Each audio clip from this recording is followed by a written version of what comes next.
So in a previous video, we outlined the 5 types of movement leaders that are coming in.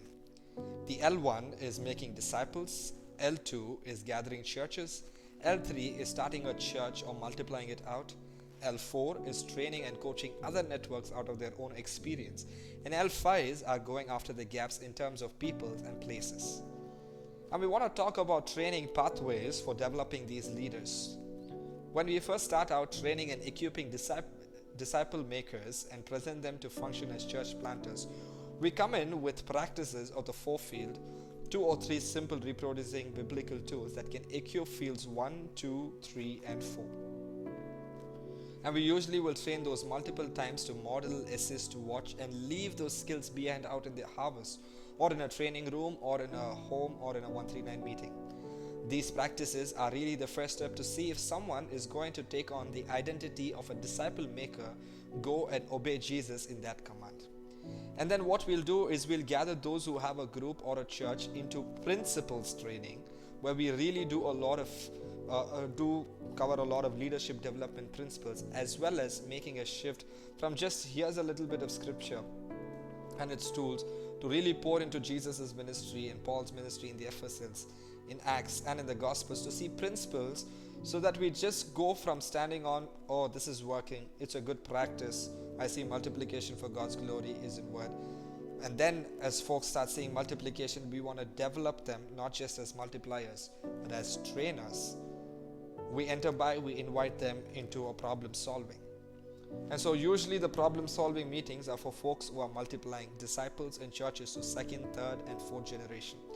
Basically getting together quarterly, 1, 2, 3 or 4 times a year and doing iron on iron. If you've not seen the iron on iron video, please go and check that out. But basic idea is to be together monthly and to rotate leaders and end up letting each leader get iron on quarterly.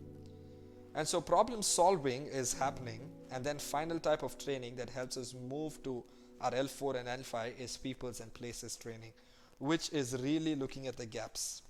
Sometimes we call the SC training, we call that SC training. Now each of these trainings can be rolled out as bucket or as a drip. What I mean is that we can come in and train an event for 2 or 3 days and say we did practices training, that would be an event or bucket training. But then if we take the same training and roll it out week by week, we say it's drip or principles training.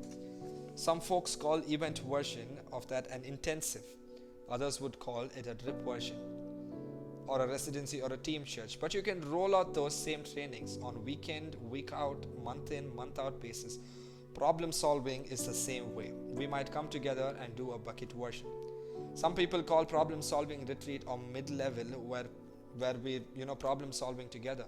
But the drip version would be meeting monthly in our 139 in our home with our 3s, helping that 3 go and do the same thing. So if you haven't seen that video 139 is a great problem solving.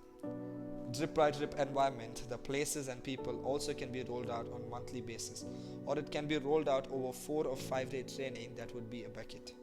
So whether it's a drip or bucket, these training pathways that we see developing leaders from L1 to L5 as there were different heads and moments.